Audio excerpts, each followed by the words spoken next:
Осындай дәмді печенье болып шығады. Менімен бірге болыңыздар. Жасалу жолын менімен бірге соңына дейін көріңіздер. Өте дәмді болып шығады. Жұмсақ, асыққан кезде дайындайтын таптырмас рецепт. Печенье жасаймыз. Бізге ол үшін жұмыртқа, ұн, қант керек болады. Жұмыртқамызды барлығын ыдысымызға осылай салып аламыз.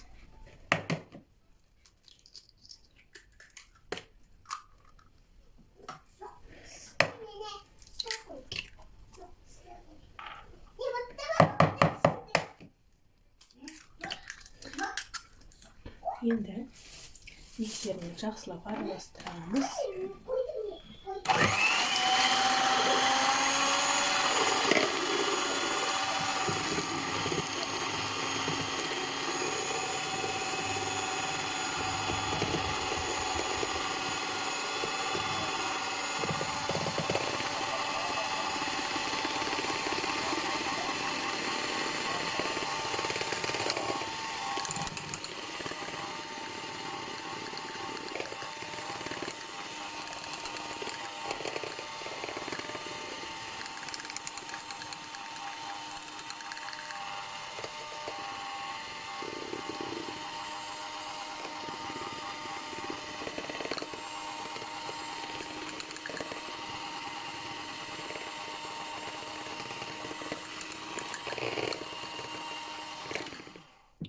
Осылай араластырып аламыз.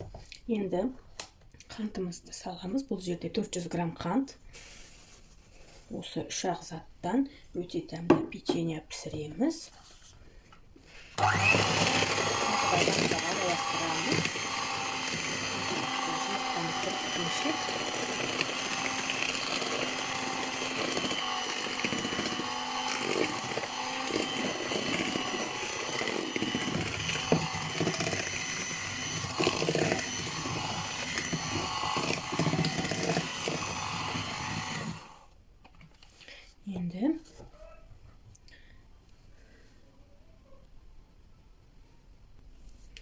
Енді бізге лопата керек болады. Ұнымызды електен өткізіп,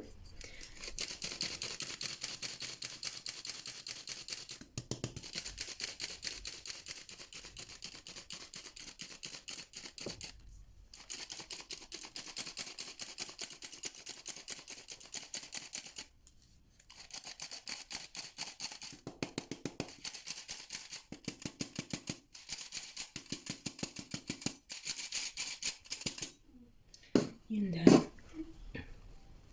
жақсылап араластырамыз.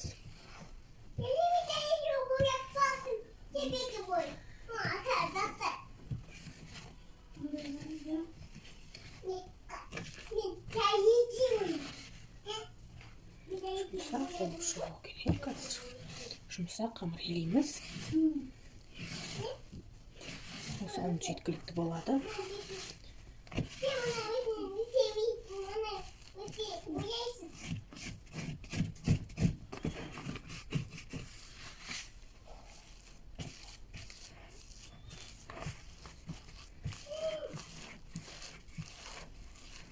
Ішіне 3 ақ зат қосылады. 4 жұмыртқа көріп тұрғандарыңыздай. Сосын қант, ұн болды. Көп затты қажет етпейді. Өте дәмді печенье болып шығады. Қазір мен сіздерге пісіріп көрсетемін. Тағы да осыны қазір майда домалақтап, майда бөліктерге бөліп домалақтап аламыз. Неге холодильник жоқ, сол себепті кішкене қойып қоямыз. Негізі салқын жерге қойып қойсаңыздар өте жақсы болады. Холодильник жоқ болғандықтан мен қазір қолымды кішкене сұйық маймен майлап, сосын домалақтап духовкаға сразу пісіріп аламын. Осындай болып шығады. Енді бұны кондитерский пакетке салып, майда-майда бөліктерге бүйтіп құйып жасасаңыздар да болады бұл печеньені. Менде кондитерский пакет деп болмай тұр. Сол себепті қолыма кішкене қазір сұйық май жағып, майда бөліктерге бөліп, домалақтап, печкада пісіріп аламыз. Осындай қылып істеп аламыз. Енді осыны майда бөліктерге бөліп аламыз. Осылай.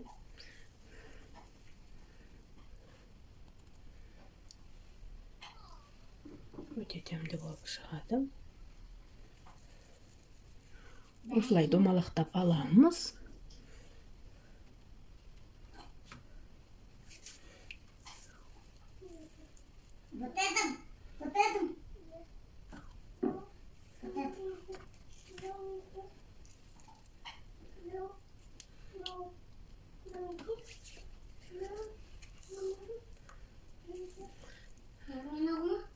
Осылай домалақтап қойып аламыз.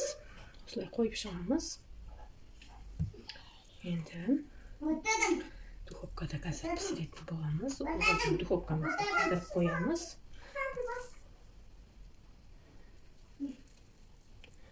Осылай домалақтап қойып шығамыз.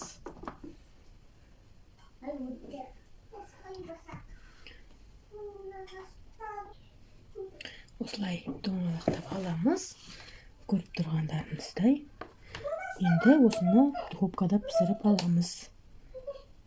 Осындай болып пісіп шықты духовкадан. Өте дәмді болып шықты. Өте жұмсақ. Ыстық бірақ. Енді тарелкаға барлығын салып аламыз. Осылай тарелкамызды салып аламыз. Печеньеларымызды.